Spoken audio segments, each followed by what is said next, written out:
Hi, thanks for that. Thanks for the invitation, thanks for the welcome, thanks for the kind words. I do appreciate it. You'll probably realise I don't normally sound as croaky as this, but I don't feel like I've actually stopped talking since I got off the plane on Sunday night.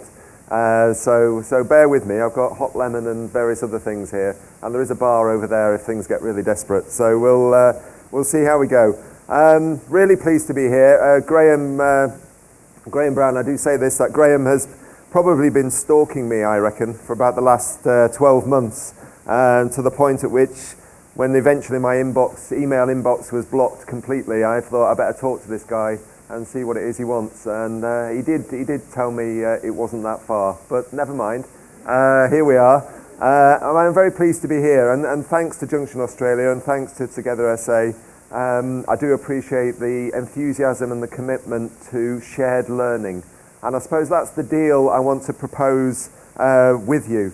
I'm not here to say, just do what we did in Leeds and everything will be fine. I'm here to say, we've been on a particular journey in Leeds. We've been in a very bad place and we've got ourselves to a much better place on behalf of the children and families across the city of Leeds. And if there's anything that will help you on your particular journey, then please take it and share it and use it. And we'll work through that as we go through the rest of the day. By the same token, the deal is, if there's any, the good stuff that you'll be doing, and undoubtedly there will be some amazing stuff, and I've heard some amazing things already in my short time here, we want to steal that off you as well. So that's the deal, if that's okay, as we move forward.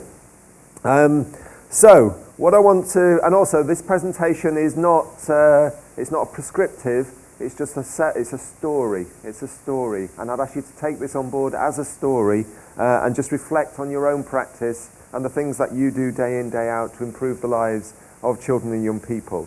And it starts with this idea that there's a picture on my fridge, because there is a picture on my fridge. I'm not going to show you what's in the fridge, but I will show you a picture on the fridge. And this is the picture I wanted you to look at. And the picture in the top right-hand corner here is the one I want you to have a look at. So the picture at the top right-hand side is taken in Ivory Coast. It's in just outside, it's a little village just outside Abidjan called Abobo in Ivory Coast. And you can see there's a school being, you can't quite see it, but there's a school being constructed behind there. And the young girl I'd ask you to see or focus on is the little girl in the middle, and that's a little girl called Jolie, and Jolie with the hair tied back. And Jolie is the sister of a young girl called Victoria Climbié. And Victoria Climbié was an 8-year-old girl who travelled from Ivory Coast a few years ago in search of a better education, or in search of any education actually. That was part of the arrangement she had with her family, that they would choose one of the children and they would travel with another member of the family to Europe in search of an education. They'd get access to that education, then they'd bring back to their local community as they grew up and their education was complete. Victoria sadly didn't make that journey. She never actually accessed education at all, and sadly she was murdered and became subject of a massive public inquiry in the UK. I was fortunate enough to be part of that public inquiry. I was invited to be Lord Laming's social care advisor on that inquiry. And Victoria's story is important to me, and it's important to us in Leeds, and it's important to us as I share this story with you, and it's been important to us on our improvement journey. There are 128 marks, 105 marks on Victoria's body, and probably the pathologist said it's probably the worst case that he'd ever seen or ever come across. I also got involved and was able to meet, fortunate enough to meet Victoria's parents, and I met them during the inquiry as they were trying to come to terms with the terrible things that had happened to their daughter. So not only the loss of their daughter, but the way in which Victoria was brutally murdered and tortured. But getting to know them after the inquiry as well was a huge privilege to me. And we managed to stay in contact, and I worked with Victoria's parents on their single ambition, and their ambition following the tragedy was that they wanted to build a school in Ivory Coast in Victoria's memory. Because the simple premise was, had there been a school available for Victoria in Ivory Coast, then probably Victoria would be alive today. And the other reason that Victoria's story is important to me, and I think about Victoria every single day, and we were able to help them build that school. So there is actually a school there in Victoria's name now.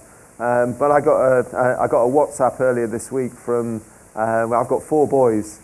We've got 4 boys, and Tom, number 2 son, as he's affectionately known, is now in Hawaii, and he's just worked his way from job to job to job, and he's ended up in Hawaii, and he's on his way here, so you better watch out, because he's met a girl from Australia, and they're having a great time. And he just sent me some pictures this morning of him swimming with dolphins off the coast. But Tom was born the same year as Victoria.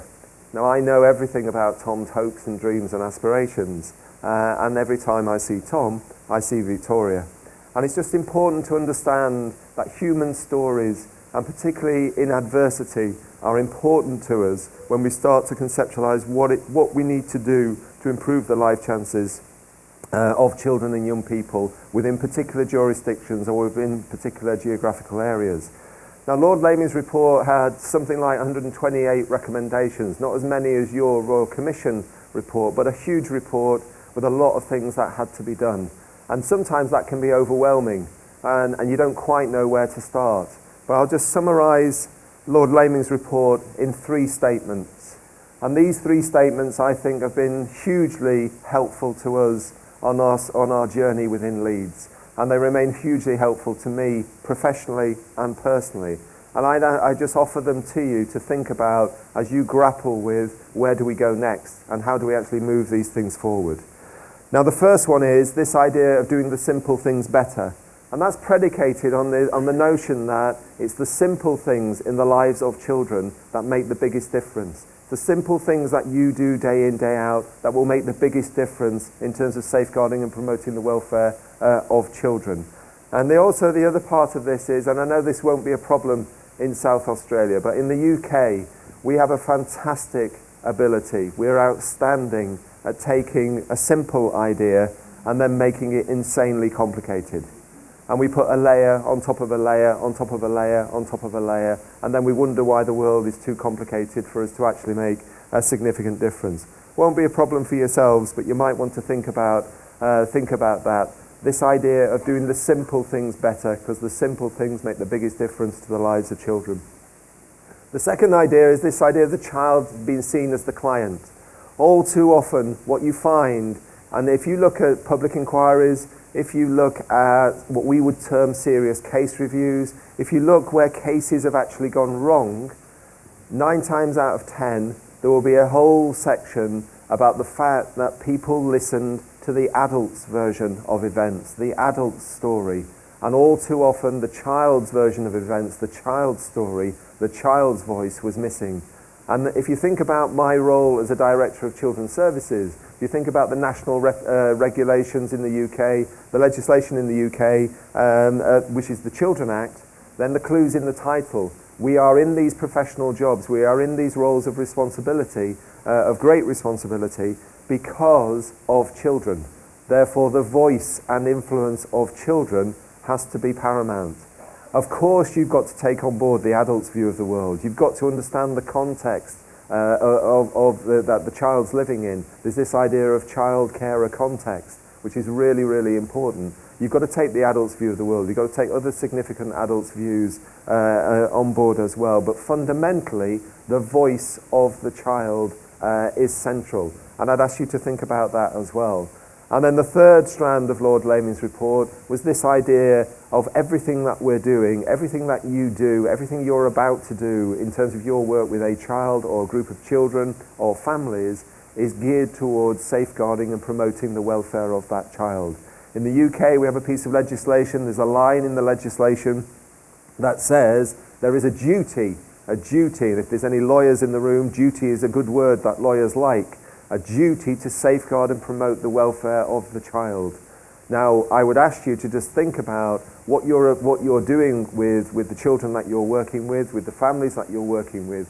Can you easily and simply articulate how what you're about to do or what you are doing is going to demonstrably help safeguard and promote the welfare of that child or those children or those families? If you can do that, then probably do more of it. If you can't do that, then maybe take a step back and think again in terms of your professional responsibilities to safeguard and promote the welfare of the child. Okay, so those are just some ideas for you to think about as we go through the rest of the day. This is a quote. When we started our adventure in Leeds, I worked very closely with a senior politician called Councillor Judith Blake, and she was the deputy leader of the council. I was actually her appointment, so she was the senior politician, I was her senior officer, and we used to work together very closely on trying to make things right in terms of Leeds Children's Services. We used to talk a lot about this book, which was Howard's End by E.M. Forster. Councillor Blake used to think it was a wonderful book. I used to think it was dreadfully dull. And we used to have that little bit of a disagreement. No disrespect to any English scholars here, but we both agreed that the quote that's in there, this idea of only connect, was really, really important. Because fundamentally, it's connections, relationships, and conversations that will help you safeguard and promote the welfare of children. Too often, we get over-occupied with structures, processes, and procedures. And we've got to move away from that. You've got to have those structures, you've got to have those policies, you've got to have those procedures. But fundamentally, it's the relationships, connections, and conversations that you will have that will make the difference. People make the difference. Those relationships make the difference. That's what safeguards children. That's how safeguarding networks are built together. And there's a further part of the quote which says, live in fragments no longer. Live in fragments no longer. Now think about all the different agencies that are involved in safeguarding children, and just think about how difficult it is sometimes to break down the barriers between those different agencies. That's what that means. You've got to connect across all those different boundaries and move forward. And the reason that conversations, relationships, and connections are important, I would suggest, is because of this. Everything is simple. It's people who complicate things. But it's people that can make things right as well within complex systems like child welfare. Okay? So, the most important picture you're going to see this morning is this one. This is our first granddaughter, our first grandchild. This is Violet Aurora. And already asking the right questions, as you can see. Tell me about child-friendly Leeds, Grandpa. Now Violet is now 2. And I used to think very strongly, and I probably still do really, predominantly, it's the behaviour of adults that has the biggest impact on the behaviour of children. Child-carer context. But over the last 2 years, watching Violet grow up and watching her ability increase to manipulate the behaviour of adults around her has been quite remarkable. So now she's 2, she's got this thing going on that she likes to make a face, a scary face as she calls it. And she likes to see what reaction she gets from the adults when she does a scary face. And when I was explaining to her that Grandpa was going halfway around the world, which wasn't really that far, because a nice man called Mr. Brown told me it wasn't that far, then she wanted to send you a picture of a scary face. Okay? So this is Violet, scary face, just for you in South Australia. You ready? There you go. And that's exactly the reaction that she wanted. But I'm showing you that picture because it's about everything I'm talking to you about is about children. And this idea of investing disproportionately in children and the well-being of children, if you're interested in the growth strategy or the future prosperity of an area, of a city, of a place. Think about South Australia in those terms is what I'd urge you to think about. But before I go any further, there's also a message, because there's quite a few people in Leeds who would happily have come on the plane with me when I told them where I was going. So they've sent you a message as well.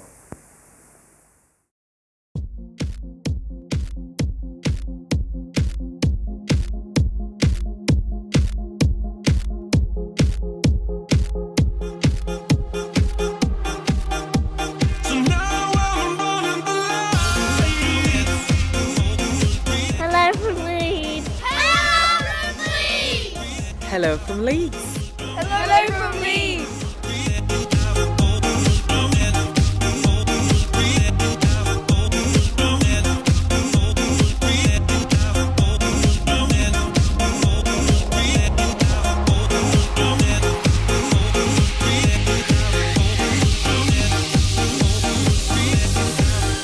very ambitious in Leeds. We want to be the best city in the UK. To be the best city in the UK, we have to be the best city for children and young people growing up. That is at the heart of our ambition, to be a child-friendly city.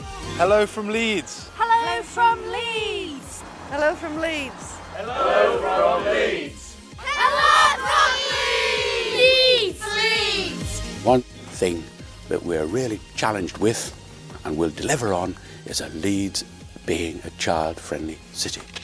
Hello from Leeds. Hello from Leeds. Hello from Leeds. Hello from Leeds. Hello from Leeds. Hello from Leeds.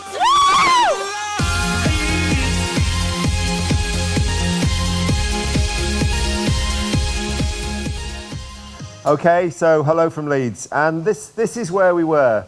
2009. We have a regime in the UK, an inspection regime. It's an arm of government that goes around independently inspecting children's services. There's 152 local authorities in the UK that they inspect. And in 2009 they came to Leeds. They're called Ofsted. You may have heard something about them. And they came into Leeds and they said, as was alluded to earlier on, that children weren't safe. Children weren't safe. And there were a couple of quite horrible cases that had happened across the city of Leeds as well. Now that had a huge impact. It had a huge impact in terms of politically, huge impact in terms of staff, huge impact in terms of the public, in terms of the media. It was not a good place to be. And that's what happens when you get those bad messages. And even in places where you get those bad messages and you get the headline data that everything has gone wrong, everything hasn't actually gone wrong. There's still some really good stuff. There's still some good people trying to do the right things, and there's still some good practice, but somehow or other it's not come together in a way that helps you assure everybody that you are able to safeguard and promote the welfare of children.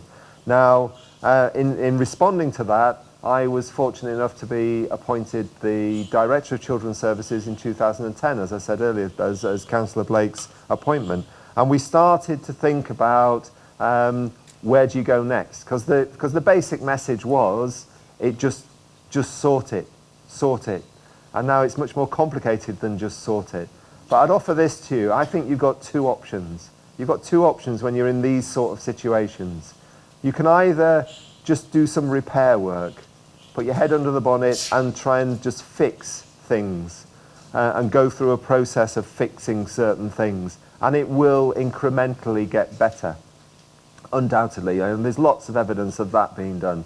But where you end up then, in my view, is you end up managing the status quo. It's not really that much different to what it was before, it's just a little bit better. And it's a bit like those things in the fairground that pop up, and you manage the status quo until the next thing goes wrong, and then you respond on that basis. Or you try and rethink how you're doing things. You try and have a scale of ambition for children that is completely different to anything that you've tried before. And we started to think about answering the question the Minister referred to earlier on. What's it like to be a child or young person growing up in Leeds today? What's it like? And my view is we have a professional responsibility to try and understand that question, because it's different. It's different for different children in different parts of Leeds. And it's different again for those children in those different parts of Leeds. Child, carer, context. Everything is different for individual children. Yet all too often, we try and put a uniform approach to our response around that. And what we were trying to think about was exploring this idea of not uniform because of the difference, but something that was unifying. Unifying, it started to pull people together in a particular way. Because once you get somewhere near understanding what's it like to be a child or young person growing up in Leeds today, then you can get into the second part, which is equally important, and how do we make it better? How do we make it better? And in a way, this question's never ending. The day anybody turns around to you and says, Leeds is a child-friendly city, job done, that's when we're in trouble. Because you never finish on these things, because it should always change. Childcare, context. And the answer to the question will continue to evolve because it will be different all the time. It's different at different stages of a child's life. It's different in different parts of the city, etc. So I'd ask you to think about that question. And within that question, we started to challenge ourselves about, well, what if we put children at the heart of the growth strategy of the city? What if children became the centrality of everything that we did? What if we disproportionately focused on children? It's a huge amount of conversations were going on across Leeds when I started in 2010 about physical growth, the physical growth strategy of the city. Inward investment, new buildings, new businesses, new shops. You'll hear a lot of things in cities like Leeds, and you'll hear them here as well, about superfast broadband, transport infrastructure, housing, etc. And what we were arguing or starting to open up a debate about under this heading of what if was, well, what if you have the physical regeneration but you match it with the social regeneration? Because people matter, and it's people that will make the physical bit work. And if you invest wisely in the next generation, then the growth of the city will be sustainable, or it's more likely to be sustainable. If you don't invest wisely in the next generation, then the city may well grow and it might look better, but economically and socially it might fall over as it moves forward. And we started to talk about this idea, that children live in families. And when I use the term family, I want you to think about it in its widest possible sense. Not a traditional concept of family, because family means different things to different people. But children live in families. It's a social construct. It's how we want children to grow up. But those families create communities. And those communities create cities or places or jurisdictions or geographical areas. And they sit in a context. And I ask you to think about these things as well. And this is hard-nosed evidence that's available in the UK. And this will be available to you here in South Australia as well, your version of this. That change, that family, that construct of family is changing. It's not the death of a family, as some commentators have said, but it's changing. It means different things to different people. But this is the context that families are working in. And you can see lots of things here about the lowest marriage rate, parents with lone parents with dependent children. But look at the number of children in the UK living in poverty, making reference to the fact that you've got Poverty Week here as well. You know, the impact that has on the well-being of children. But the thing at the bottom, the estimated cost of family breakdown. If we get this stuff wrong, there is huge cost to us across society. Because we also know, hard-nosed evidence, there are what we could term family risk factors. Now these are things that aren't causal. They're not things that if you can tick a certain number of these things, then your life chances are going to be compromised as a child. But these are things that can come together in unhelpful ways to compromise the life chances of children as they grow up. And you'll know these things because they'll be part and parcel of the work that you're involved in. And you can see things like antisocial parent, low income, poor housing, parental conflict, etc., etc.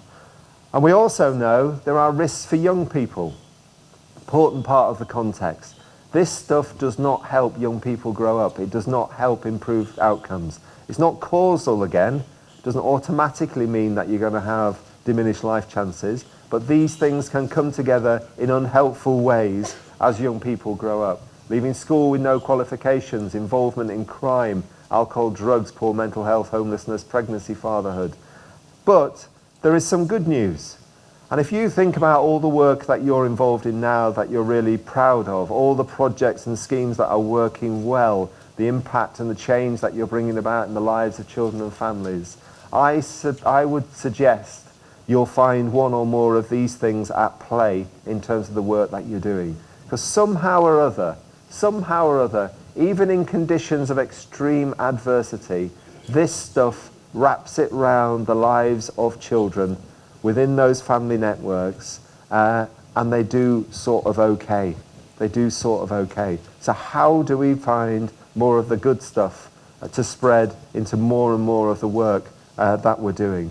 Or put it another way, it's how children grow up.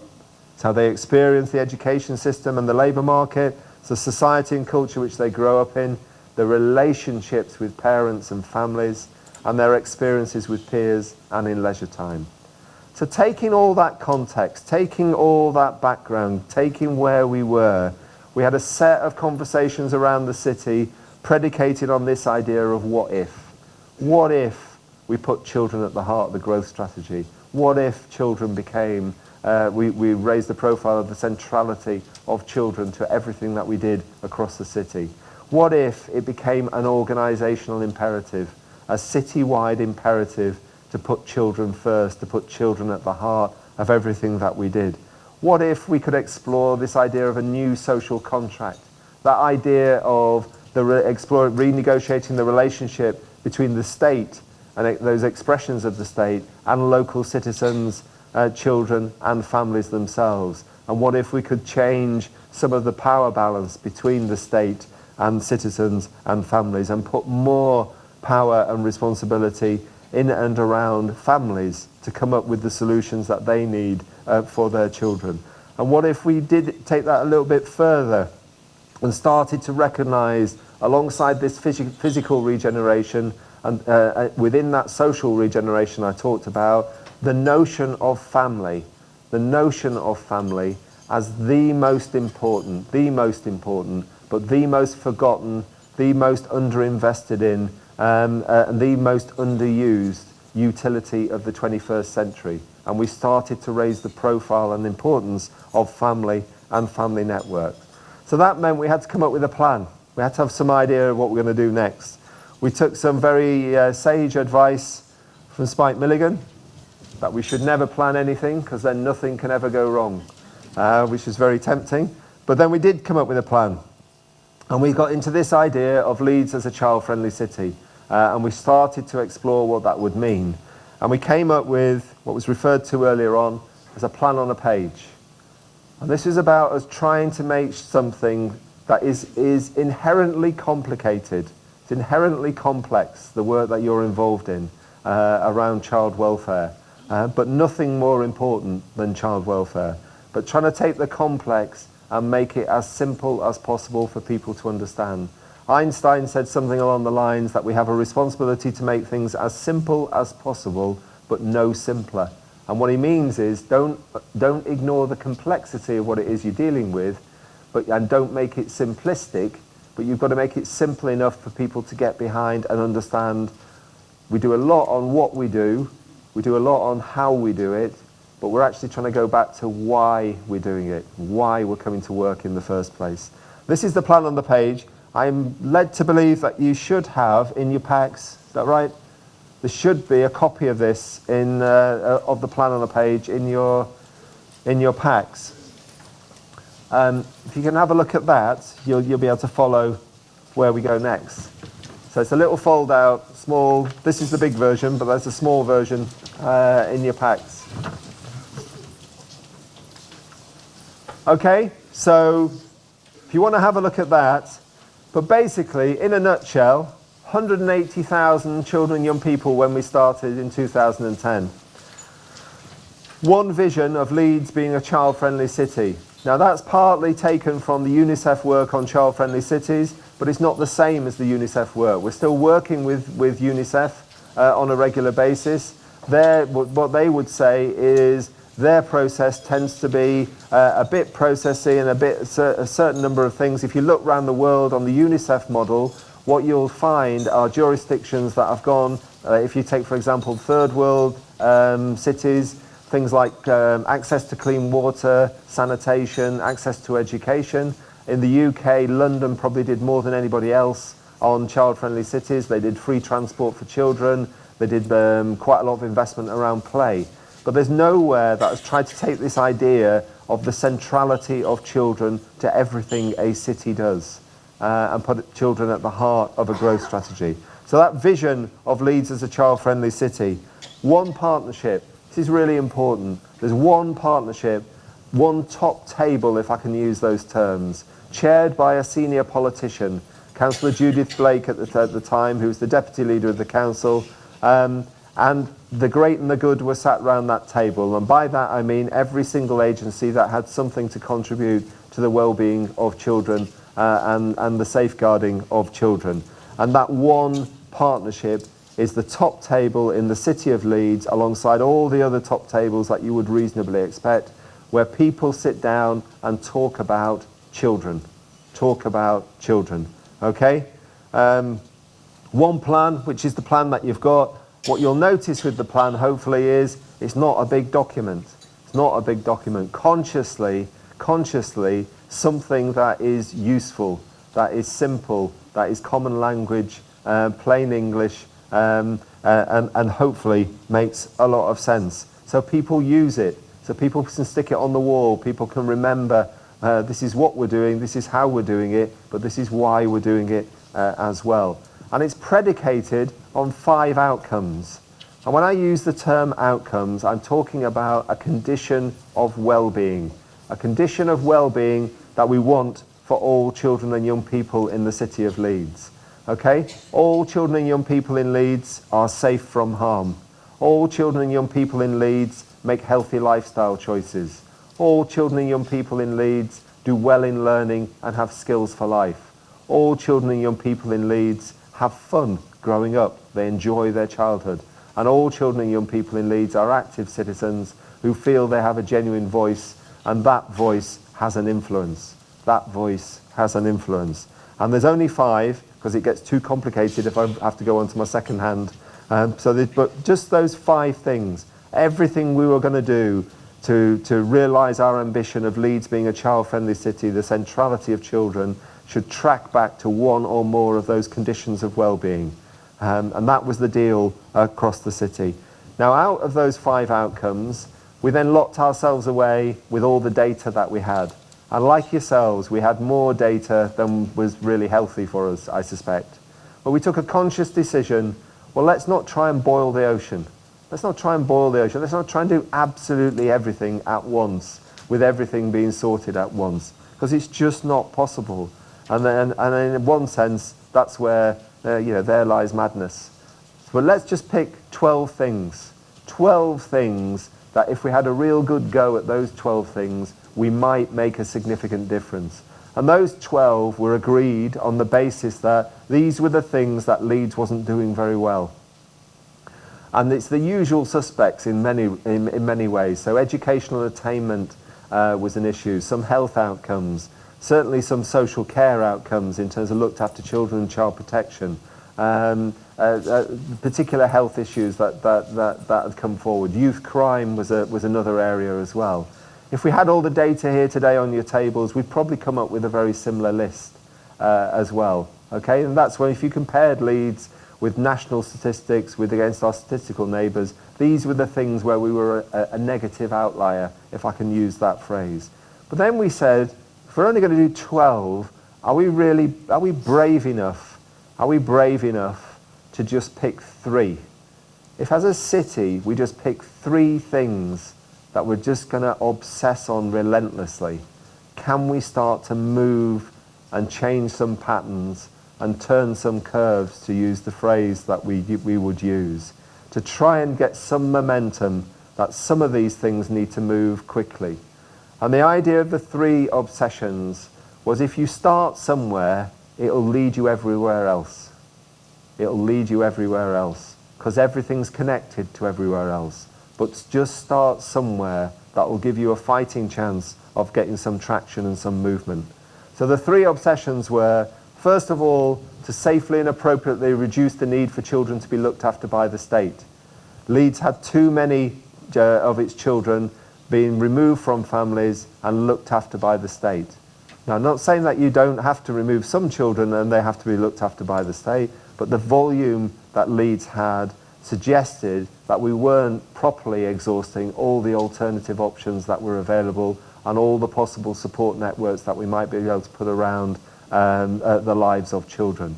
So too many kids looked after by the state, predominantly poor outcomes for them as they grew up, and a huge expenditure on a relatively small number of children in comparison to the 180,000 across the city. Could we do something about that? Could we have more children safely and appropriately growing up in their own family networks, however you describe family. However you describe family. That was the first one. Second one, school attendance. Education is an entitlement for children. It's part of how we want children to grow up. It's part of what's it like to be a child or young person growing up in Leeds today. When I arrived in Leeds and we had some of these what-if conversations, people said to me, well, you don't need to worry about school attendance. It's 90-odd%. It's 90-odd%. When you looked at the 90-odd%, it was 92%. When you look at 92% and you look at the school-age population across the city of Leeds, that meant on any one school day, there were 8,000 children not in school. Now, are we happy about that? Are we happy about some children? We understand why some children aren't there. Short-term illness, family holidays, particular circumstances that were quite legitimate. But within that group, you had a huge number that were potentially becoming invisible, and some of the most vulnerable kids across the city of Leeds. And if education is an entitlement, and on any one school day we've got 8,000 children not accessing their entitlement, I'd suggest it's something we needed to worry about. So school attendance was important to us as the second obsession. And the third was destinations. Where do our young people go when they leave their schooling? They go through their entitlement, they go through that experience of education. What happens next? And we had too many young people in Leeds who were not in education, employment or training. It's a horrible title in the UK called NEETs, and it's the age 16 to 18.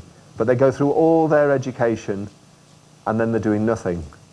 Now, if children are going to be at the heart of the growth strategy of a city, are we happy with that? We can't be happy with that. And actually, 16 to 18 is a worry, but 18 to 25 is a huge impact on the economy of a city and the growth strategy of any particular area. And that was another time bomb for us if we didn't get 16 to 18 right. So those three obsessions. And here's the thing, and trying to take the complicated and make it simple. When you just put a good list together of the names of all the kids who are looked after by the state, all the kids who are not in school, all the kids who are not in education, employment or training, guess what? It's the same children across three lists, predominantly. Because if you're known to the state, if you're looked after by the state, there's an increased likelihood you'll have poor school attendance. If you have poor school attendance, there's an increased likelihood you'll not be in education, employment or training when you leave your learning. So could we obsess on those three things relentlessly and try and turn the curve, try and change the pattern? Not chase targets, but just try and change a pattern. Then we have to have an architecture, a shape to what happens across the city. And whilst not getting over fussy about the shape, you've got to have some sort of structure and some sort of shape that makes sense to people. Because structure does shape behaviour, but it's the behaviours and the relationships within those structures that make the biggest difference. And the structure was this, basically. It was held together at the top table I talked about earlier on, but then it was pushed down into what we would call 25 clusters. And those clusters are small geographies within local areas that make sense to local people, local children and families, and local professionals. There were mini versions of the top table in each of those local areas. And the data went from the top table down to the 25. But most importantly, it would come back up again. And there'd be a set of conversations across the city against the three obsessions, the 12 priorities, and the 5 outcomes. And the deal was, as long as you had a conversation in each of your local area, so each of the 25 clusters gets a local version of the 5, 12, and the 3. They know how many children live in that cluster, how safe they are, how healthy they are, how well they're doing at school, how much fun they're having, how much of a voice they've got. And the premise was support the positive, respond to the negative. So you have a conversation, you will have a conversation around those tables, around those clusters, about those issues. And once you've had that conversation, you can do anything else you like, because each cluster will have additional priorities, because it's different. It's different in different parts of Leeds for different clusters. So those unifying things rather than a uniform approach across the city was critical. We invested in 3 behaviours, which I'll talk about in a moment, and we put schools at the heart of local communities, part of how we wanted children to grow up, the heartbeat of a local community. Usually secondary primary schools wrapped around with secondary schools wrapped around with primary schools, health resources, children's centres, third sector partners, etc., etc., etc. So hopefully you get the picture. And then we thought, on a rough calculation, there's approximately at least 75,000 people in the city of Leeds. 75,000 people in the city of Leeds who day in, day out touch the lives of the 180,000 children and young people that we were concerned about. What if we could mobilise 75,000 people against that simple plan? What difference could we potentially make to the life chances of the next generation? And we had a theme running through all this, which we referred to as a life ready for learning. Remember, this was part of, yes, it is child protection, yes, it is safeguarding at its heart. The true test of a child-friendly city is how well it responds to the needs of its most vulnerable children, but a life ready for learning because of that economic regeneration, the centrality of children to the growth of the city. And then we set off, and just that was the plan. We stuck with the plan. I'll tell you later on that we haven't changed the plan in 6 years. Strong political support and a relentless focus on trying to make some of this stuff happen, particularly around the 3 obsessions. And child-friendly Leeds started to materialise. And here's a picture. All the emails I've received from Graham Brown over the last 12 months in trying to get me here, everyone has said, you will show the One Direction picture, won't you? You know what he's like. But this is just an example of how you can use that sort of idea of a child-friendly city. Anybody remotely famous who arrives in Leeds, we rugby tackle them and try and get them to do a video and a thumbs up message. And it depends what the message might be. It might be education, it might be health, it might be sports, it might be whatever, it doesn't matter. Because apparently, for reasons I can't quite work out, that children and young people in Leeds would rather listen to people like One Direction than me. So, but really important to get that momentum. So the 3 behaviours I referred to are here. If we believe that connections, relationships and conversations are critical and more important than structures, processes and procedures, then it made sense for us, if we're going to have a plan and the plan on the page, we should explicitly invest in some sort of behaviours that brought that alive. So the voice and influence of children. This idea that talking to, listening to and responding to children is a skill. And it's a skill that some of our staff in Leeds were stunningly brilliant at. And some of our staff in Leeds were stunningly not brilliant at. And how do you get more people? And the way you do that is you start to acknowledge that and use it as a behaviour that you want to invest in and a skill that you want to invest in. The second one was this idea of restorative approaches, restorative practices. Some of you may be very familiar with restorative justice. And this takes the restorative justice model, but instead of actually waiting for harm to happen or for something to go wrong, tries to put a set of behaviours in place around this idea of high support and high challenge, this idea of doing things with families, with people, as opposed to doing things to them, for them, or doing nothing at all, and tries to stop things going wrong in the first place. This idea of restorative practices. I would argue that our system in the UK, and certainly in Leeds at the time, was all geared towards doing things to families, or do this or else, or doing things for them, don't worry, we'll sort it out for you, or worst of all, doing nothing at all. You don't meet our criteria, you don't meet our threshold, go away. And what we wanted to get to was doing things with families, high support with high challenge. Massive investment in that across the city.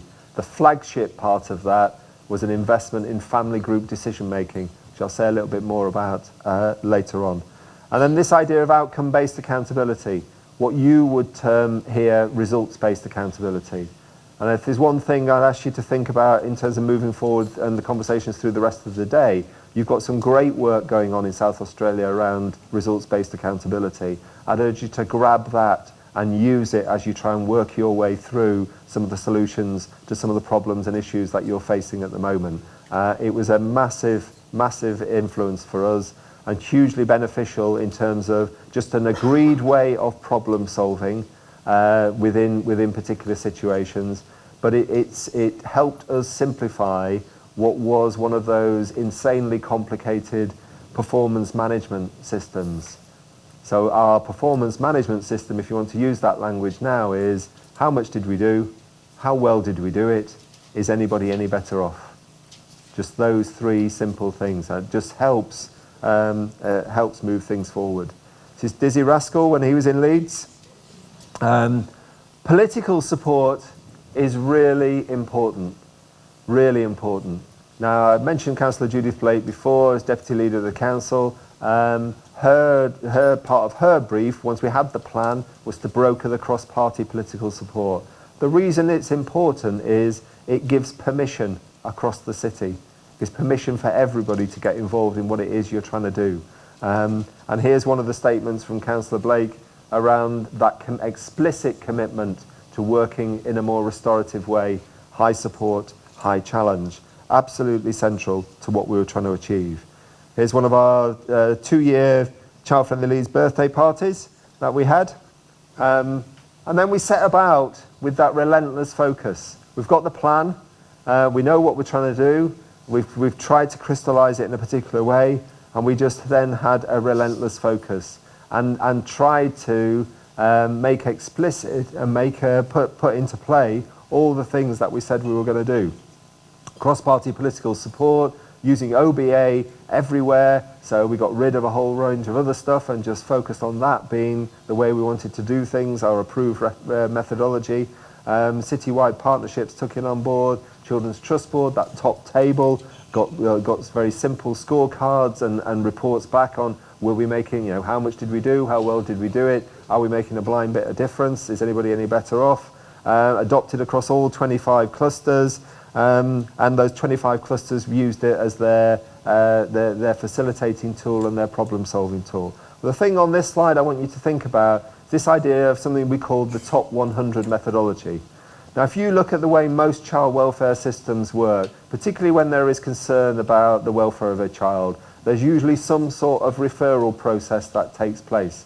A professional somewhere on the network, to use that example, would ring another professional on the network. Let's say it's children's social care. In Leeds, it would be children's social care. It's something we call the front door.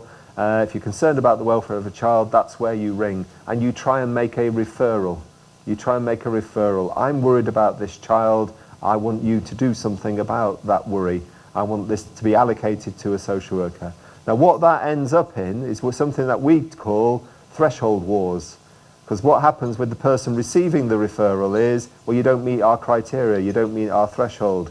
In other words, I'm going to spend quite a bit of time on the phone with you now, trying to explain why this is not my case, it should be your case, and you should go somewhere else with it. And I'm oversimplifying, but that tended to be certainly what we found in Leeds.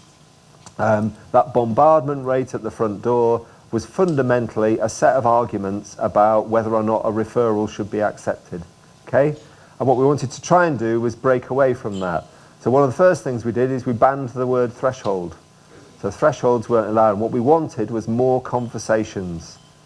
Because conversations help safeguard children. You should pick up the phone, you should have a conversation, but then there should be a conversation on the professional network about, not about do you meet a criteria or not, but about why are we worried? How worried do we need to be? Who's best placed to respond to that worry? Who else can get involved in this where are the eyes and ears in the life of that child? So what we agreed with the 25 clusters was to get over that and to prove that we were serious is get each of the partners around those tables, whether you're a head teacher, a youth worker, a police officer, a third sector partner, a social worker, bring your top 10.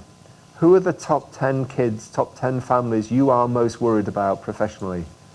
Who are you worried about? Put them on the table, let's have a conversation, and let's agree a list of 100. Let's just agree a top 100 that we're all going to worry about together. We're going to agree in this cluster, in this geography, we're going to worry about this 100. And surprise, surprise, it's the same families. but you cut out all the arguments about thresholds criteria because you have a collective roundtable conversation about who we're worried about. And then the conversation moves on to not who can we allocate this to, but why are we worried? How worried do we need to be? Who's got a relationship? Who's got a connection with the family? Who's going to do what? What are we going to do? And then just keep tabs on it. Once something's happening with those children or with those families, then they can come off the list. Doesn't mean the work stops, and then you top your list up. Now think about that across 25 clusters, 25 jurisdictions across the city of Leeds, and it fundamentally changed the nature of the way the front door operated.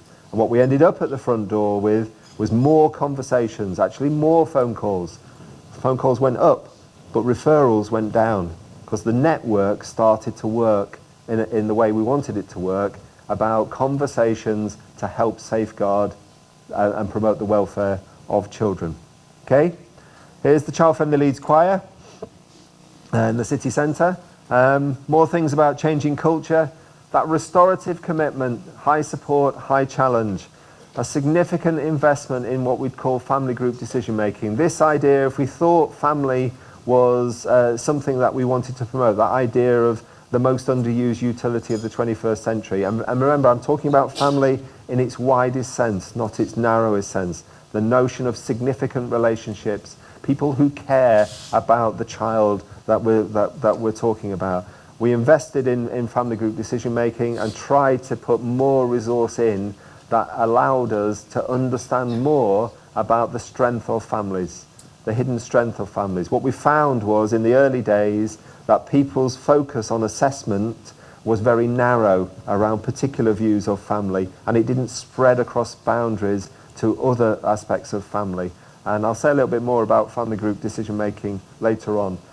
Using OBA in other areas, we've got huge pressure at the moment on school place planning. The population of Leeds is growing at a rate, but having that methodology is helping us bind some of those community conversations together.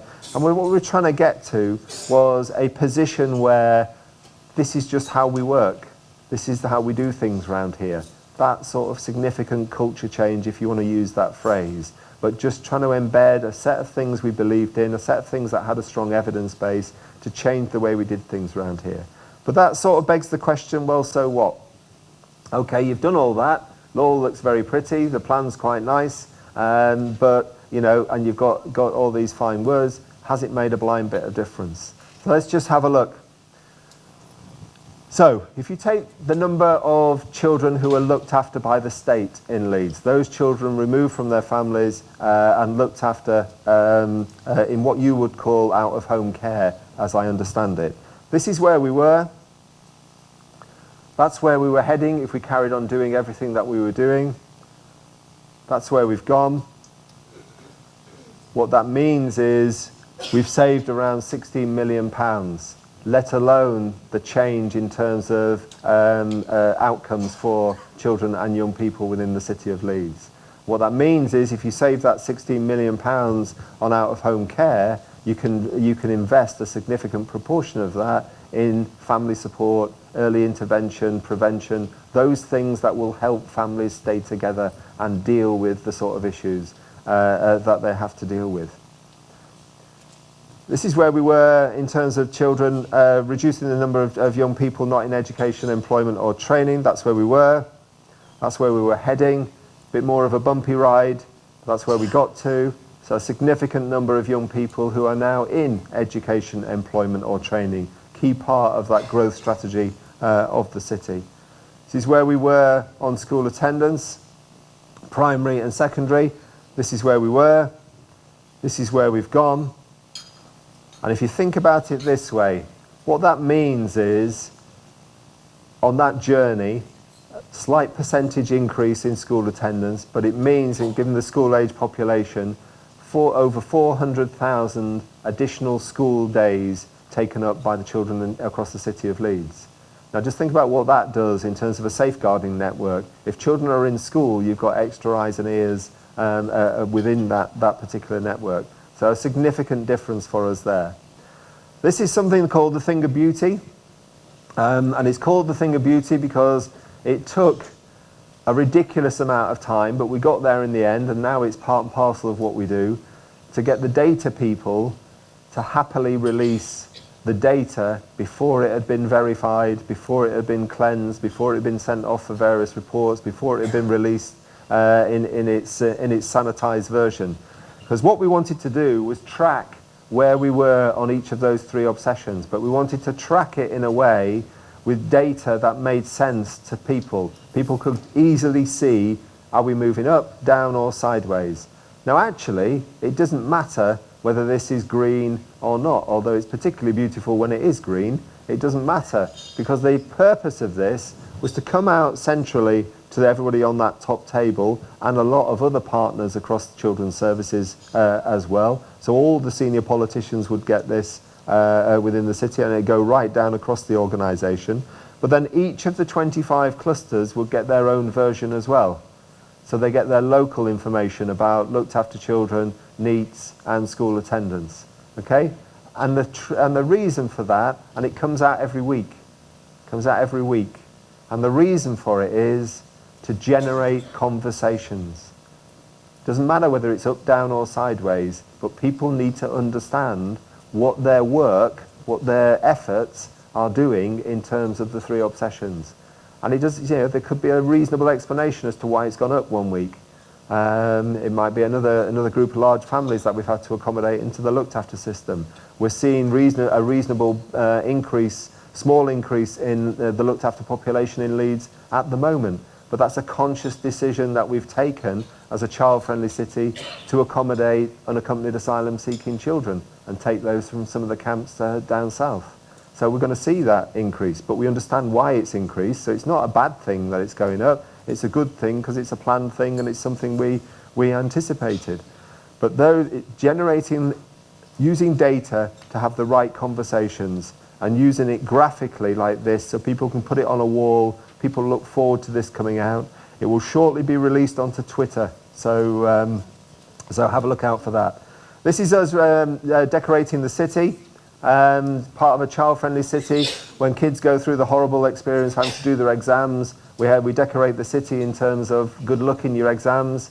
When the results come out, we change it all to well done in your exams, and there's various celebrations. And it's just a simple gesture to say the city cares. The city cares about what you are doing, and what you're doing is important to the city. Inspectors came back to see us. We got a clean bill of health. We're the only city in the UK, we're the only core city in the UK to be rated good by Ofsted. We're certainly the only one to get an outstanding rating. That helped us enormously, because that, after a 5-year journey, that gave an acknowledgement that the level of investment, the strategy, the direction of travel, and we'd held our nerve and not changed the plan for that period of time, was endorsed. So what it means now in terms of moving forward, we've got this as an endorsement. That means it's very unlikely that this as a plan, as a direction of travel, is going to change. So the inspection result, we didn't do it because of the inspectors, but the inspection result has helped us enormously. And in looking at something like results-based accountability or outcome-based accountability, as we would say, the inspectors picked up, and it's a big inspection, 14 inspectors, they're with us for 4.5 weeks, so they went everywhere. And what they picked up was evidence of what you could term culture change, shift. Wherever they went, they didn't bump into people with things scribbled on their sleeves saying, I think Nigel told me to say there's 5 outcomes and there's a couple. It was just part and parcel of this is what we do and this is how we do it, which is really encouraging. We got the inspection report and we wanted to spread the news as wide as we could. So we got together with a group of young people across the city of Leeds, gave them the inspector's report, and they helped us produce this film.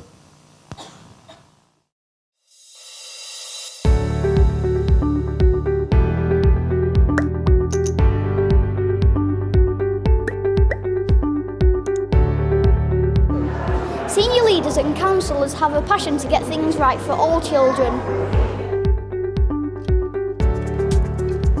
Success and achievement is celebrated, and there is a good evidence of children and young people's influence on political decision making. The Professionals across the city put children and young people at the heart of their work. Children's services in Leeds benefit from outstanding, inspirational and confident operational and political leadership.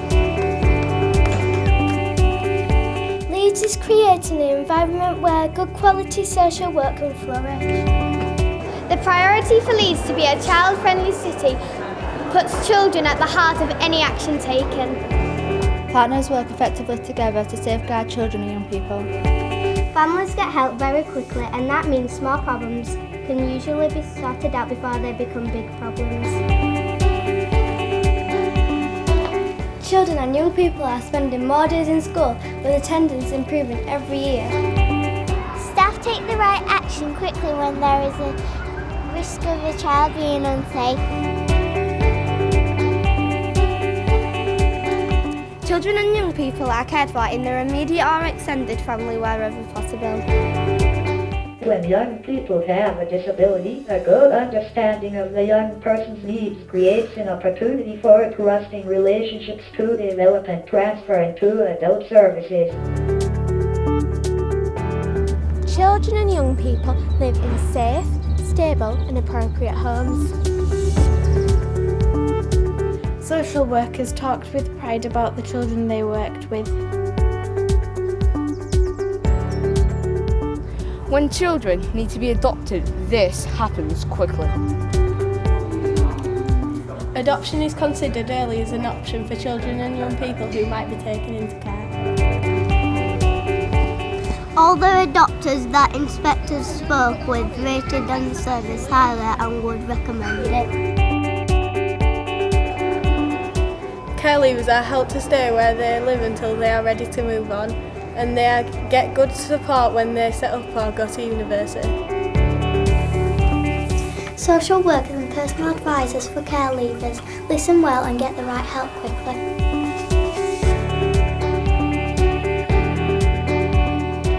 Young people leaving care are well supported by tenacious staff.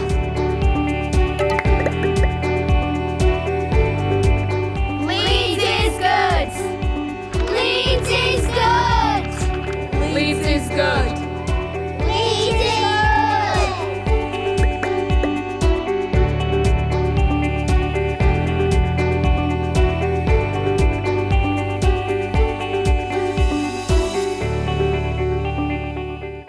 Okay, so Nicola Adams, female Olympic boxing champion. She lives in Leeds. She's a child-friendly Leeds ambassador. She's a fantastic role model for girls and young women. And she's also helping us on the take-up of free school meals. So using the local resource that's at our disposal. A couple of things for you to keep thinking about. I'd urge you to think about in your deliberations, things that have been really important to us. Getting things right as early in the life of a child as possible, or as early in the life of a problem as possible, is critical. All the systems that we had in Leeds at the time, or most of the systems we had in Leeds when we first started, were geared towards delaying intervention. Delaying intervention. You don't meet criteria, you don't meet criteria. We haven't got the resource to do that yet. Early intervention and prevention is absolutely critical. As early in the life of a child as possible, or as early in the life of any problems that emerge as possible. Key strategic imperative. The behaviour of adults, I mentioned before, the behaviour of adults has a big impact on the behaviour of children. What we found was we had too much focus, disproportionate focus on trying to sort out the behaviour of children without acknowledging the impact adults around them, the behaviour of the adults around them had on their behaviour, particularly as kids grew up. Important to think about that. This idea of children live in families, families create communities, communities create cities, really important. That families matter, repositioning the importance, the centrality of family in its widest possible sense. We did a huge amount of work with colleagues from New Zealand, which we're very grateful for, on this whole idea of family group conferencing, family group decision making. What I'd learned from Victoria's family, what we'd learned from all the research evidence, there is an untapped resource out there that the current system, the orthodoxy, does not encourage you to find out that in the widest possible sense all those people that would be willing to help and keep a child within its family network. Lots more we can talk about that. Multi-agency endeavours safeguard children. Nobody can do this on their own. I know you know that. Physical regeneration against social regeneration is absolutely critical. You've got to get people talking about children at the top table with the same level of importance as they do in terms of planning, as they do in terms of inward investment. That's why this can be framed in terms of an economic regeneration model. This will pay back a city, it will pay back a place hugely if you get it right. It will cost a city or a place hugely if you get it wrong. Nothing more important. The voice and influence of children themselves, the strength, the hidden strength of families I've referred to, and this idea of 90-10. What we found out when we first started, there was this, I've talked about the front door, this notion of a bombardment rate of referrals, of concerns, of child protection issues, people not able to take in it, not able to answer all the phone calls, things weren't referred, things were unallocated, etc. When we looked very closely at what was actually going on, and we used film and we used tape recordings, what we found was there was a flat line of around 10%. And it was a very consistent flat line of 10% of all the phone calls that were coming in to the front door. That was the horrible stuff, if I can use that phrase. That was the broken bone, the battered baby, the bruise, the sexual assault, the really, really horrible stuff where something had to happen immediately, children at risk of significant harm. But it was a flat line of 10%. The 90%, the bulk of the phone calls, the massive volume that we were trying to deal with was a hugely complicated cocktail of things like single female carer, drug and alcohol misuse, domestic violence, mental health issues, poverty, poor housing, people struggling to bring up children in conditions of adversity. Yet our entire system was geared towards trying to desperately not miss the 10% and ignore or find ways of not doing something with the 90%. And what we've tried to do is flip it. Let's recognize it for what it is. If that's what's generating the work, then you've got much more of a chance, if you get involved in that 90%, of not missing the 10%. Really important to understand what's going on when people are concerned enough to pick up the phone and make a telephone conversation saying, I'm worried about the welfare of this child. You need to understand exactly what's happening. Leeds Rhinos Super League Rugby Club, huge in Leeds, the Leeds Rhinos. This is them, if you can believe it or not, in a circle, being trained in restorative practices, which they don't use on the pitch, but they do use, and they've been fantastic in helping us on school attendance, kinship care, foster care, lots of great child-friendly Leeds ambassadors across the city. Some points to ponder. It is really important to try and take the complex and make it simple but not simplistic, and then try and stick to that. So there's a collective ability across an entire city for everybody to understand what it is you're trying to do. Don't hide behind a whole load of jargon. Just try and make things as simple as possible. Obsessing on the outcomes pays dividends. Keeping your discipline. Trying to avoid being distracted and going off track or changing course. Just hold your nerve if you've got confidence in the plan that you've put in place. Repeating yourself is good. Understanding patterns. Don't set targets. If you set targets, in my experience, you encourage bad behavior, because people are expected to meet those targets, and people can make sure that by manipulating data that they do hit those targets. It's changing patterns. You're changing patterns, and you've got to understand those patterns. Turn curves, change patterns. Tell stories. The human stories that come out of this work are the lifeblood. They're the things and the connections and conversations that generate more of the good stuff starting to happen. Spread those stories out there. Structures will help shape behaviours, they just do. But relationships make the difference. It's you, it's people that will decide whether or not a certain thing is going to work. And of course, repeating yourself is good.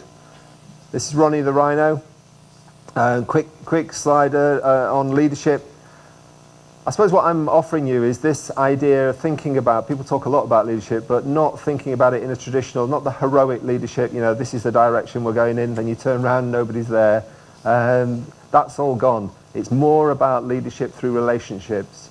And I would express it as my job as a director of children's services is to create the conditions where people can do the right things. Culture does eat strategy for breakfast. The way we do things around here is really important.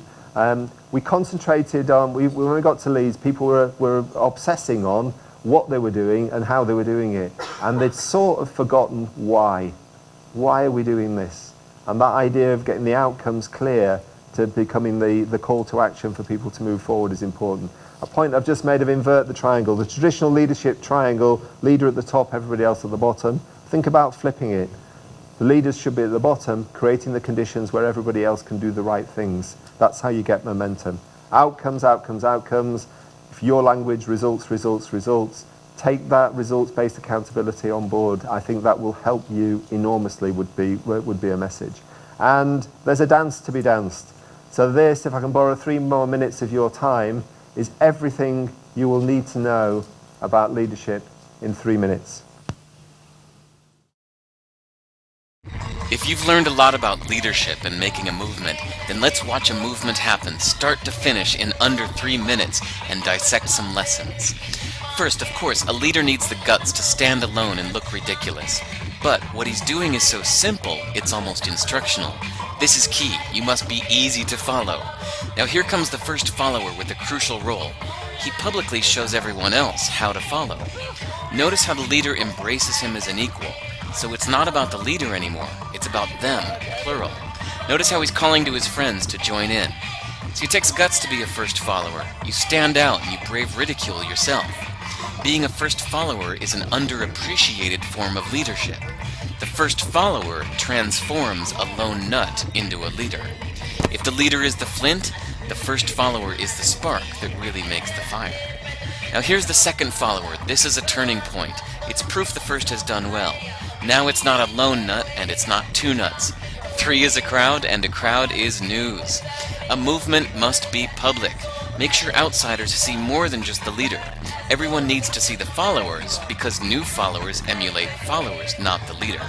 Now here come 2 more people, then 3 more immediately. Now we've got momentum. This is the tipping point and now we have a movement. As more people jump in, it's no longer risky. If they were on the fence before, there's no reason not to join in now. They won't stand out, they won't be ridiculed, and they will be part of the in crowd if they hurry. And over the next minute you'll see the rest who prefer to stay part of the crowd, because eventually they'd be ridiculed for not joining. And ladies and gentlemen, that is how a movement is made. So let's recap what we've learned. If you are a version of the shirtless dancing guy, all alone, remember the importance of nurturing your first few followers as equals, making everything clearly about the movement, not you. Be public, be easy to follow. But the biggest lesson here, did you catch it? Leadership is overglorified. Yes, it started with the shirtless guy, and he'll get all the credit, but you saw what really happened. It was the first follower that transformed a lone nut into a leader. There's no movement without the first follower. See, we're told that we all need to be leaders, but that would be really ineffective. The best way to make a movement, if you really care, is to courageously follow and show others how to follow. When you find a lone nut doing something great, have the guts to be the first person to stand up and join in.